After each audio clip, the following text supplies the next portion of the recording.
ઓમ ગણપતે નમો નમઃ. નમસ્કાર મિત્રો, સુખકર્તા ચેનલમાં આપ સૌનું હાર્દિક સ્વાગત છે.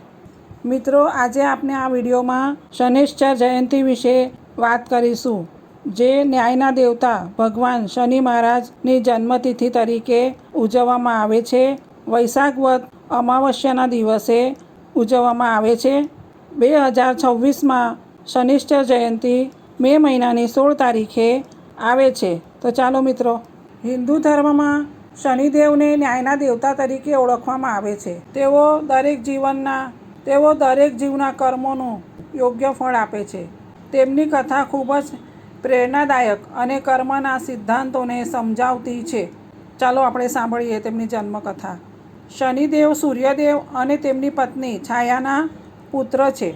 કથા મુજબ છાયાએ ગર્ભાવસ્થામાં કઠિન તપસ્યા કરી. તે સમયે તેઓ સૂર્યદેવ તરફ ધ્યાન આપી શક્યા નહીં. જ્યારે શનિદેવનો જન્મ થયો ત્યારે તેઓનો રંગ ગાઢ શ્યામ કાળો હતો અને તેમની નજર અત્યંત શક્તિશાળી હતી. કહેવાય છે કે જન્મ સમયે જ તેમની દૃષ્ટિ સૂર્યદેવ પર પડી, જેના કારણે સૂર્યદેવને કષ્ટ થયું અને આ કારણથી જ પિતા પુત્ર વચ્ચે અંતર વધી ગયું. હવે શનિદેવ ન્યાયના દેવતા કેવી રીતે કહેવાય છે? શનિદેવ બાળપણથી જ તપસ્વી અને ધર્મપ્રિય હતા. તેમને ભગવાન શિવજીની કઠોર તપસ્યા કરી. શિવજી તેમની ભક્તિથી અતિ પ્રસન્ન થયા અને તેમને આશીર્વાદ આપ્યો કે હે શનિદેવ, તમે બ્રહ્માંડમાં દરેક જીવના કર્મોનું ફળ આપનાર ન્યાયાધીશ બનશો. આથી શનિદેવને ન્યાયના દેવતા તરીકેનું સ્થાન મળ્યું. શનિદેવની નજરને ખૂબ જ પ્રભાવશાળી માનવામાં આવે છે. તે સારા કર્મ કરનારને શુભ ફળ આપે છે અને ખોટા કર્મ કરનારની તેઓ કઠિન પરીક્ષા લે છે. સાડેસાતી અને ઢૈયા એ શનિદેવના પ્રભાવના સમય છે, જેમાં વ્યક્તિના કર્મોનું પરિણામ સ્પષ્ટ જોવા મળે છે. હવે આપણે જોઈશું હનુમાનજી અને શનિદેવની કથા. એક પ્રસિદ્ધ કથા મુજબ હનુમાનજીએ લંકામાં રાવણના કેદમાંથી શનિદેવને મુક્ત કર્યા હતા.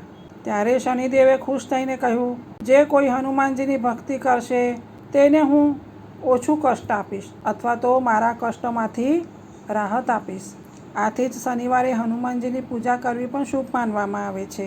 શનિવારે હનુમાનજીની પૂજા કરવાથી શનિદેવની કૃપા આપના પર ઉતરે છે. કથાનો સાર એવો છે કે શનિદેવ ન્યાયપ્રિય અને કર્મફળદાતા છે. તેઓ કોઈને અન્યાય નથી કરતા, દરેકને તેમના કર્મ મુજબનું જ ફળ આપે છે. સારા કર્મ, સત્ય અને સેવા દ્વારા શનિદેવ પ્રસન્ન થાય છે. ભય નહીં, પરંતુ સારા કર્મથી શનિદેવની કૃપા મળે છે.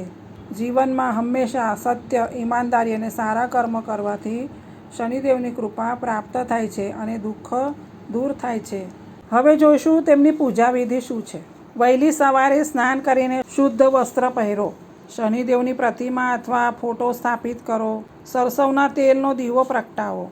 કાળા તલ, કાળા અડદ, ફૂલ અર્પણ કરો. પીપળાના વૃક્ષની પરિક્રમા કરો. શનિ મંત્રનો જાપ કરો. શનિદેવની કૃપાથી સાડેસાતી અને ઢૈયાના દુઃખ ઓછા થાય છે. જીવનમાં ન્યાય, શાંતિ અને સ્થિરતા મળે છે. દુર્ભાગ્ય દૂર થઈ સુખ સમૃદ્ધિ મળે છે. પાપોનો નાશ થાય છે. શનિવારે તેલ દાન કરવાથી શનિદેવ પ્રસન્ન થાય છે. ગરીબોને મદદ કરવી એ શ્રેષ્ઠ ઉપાય છે. સચ્ચાઈ અને ઈમાનદારી રાખવાથી શનિદેવની કૃપા પ્રાપ્ત થાય છે. તેમનો મંત્ર છે ઓમ શમ શનિશ્ચરાય નમઃ. બીજો મંત્ર છે ઓમ પ્રામ પ્રીમ પ્રમ પ્રૌ સ શનિશ્ચરાય નમઃ.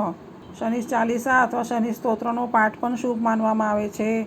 બીજો મંત્ર છે હિમનીલાંજન સમાભાસમ રવિ પુત્રમ યમાગ્રજમ છાયામાર્તન સંભૂતામ તમ નમામિ શનૈશ્ચરામ. તમ નમામિ શનૈશ્ચરામ.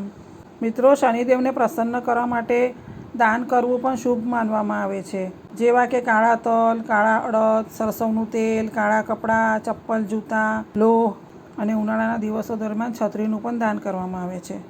શનિશ્ચર જયંતિ એ માત્ર ભયનો દિવસ નથી, પરંતુ સારા કર્મ, સત્ય અને ન્યાયનું મહત્ત્વ સમજાવતો દિવસ છે. શનિદેવ આપણને સાચા માર્ગે ચાલવાનું શીખવે છે. સાચા માર્ગે ચાલનારા લોકોને તેઓ હંમેશા સહાય કરે છે. શમ શનિશ્ચરાય નમઃ. તો મિત્રો, આજે આપણે આ વિડીયોમાં શનિશ્ચર જયંતિ વિશે વાત કરી. જો આપ સૌને અમારો આ વિડીયો પસંદ આવ્યો હોય તો પ્લીઝ લાઇક, શેર અને સબસ્ક્રાઈબ જરૂર કરજો. અને હા, કમેન્ટ કરવાનું ભૂલશો નહીં. हेमनीलाञ्जन समाभासं रविपुत्रं यमाग्रजं छायामार्तण्डसम्भूतां तं नमामि शनैश्चरां